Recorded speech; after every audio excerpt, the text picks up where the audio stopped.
Летела с фронта похоронка на молодого пацана, а он живой лежал у воронки.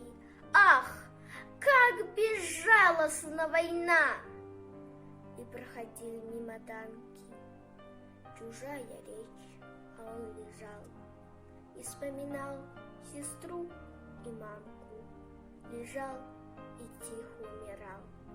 Пробита грудь была на вылет, и кровь стекала в черный снег. А он глазами голубыми встречал последний свой рассвет.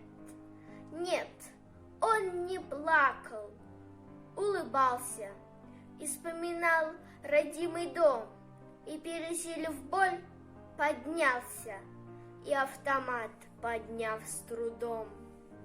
Он в перекошенные лица, горячий, выплеснул свинец, приблизив этим на минуту войны безжалостный конец.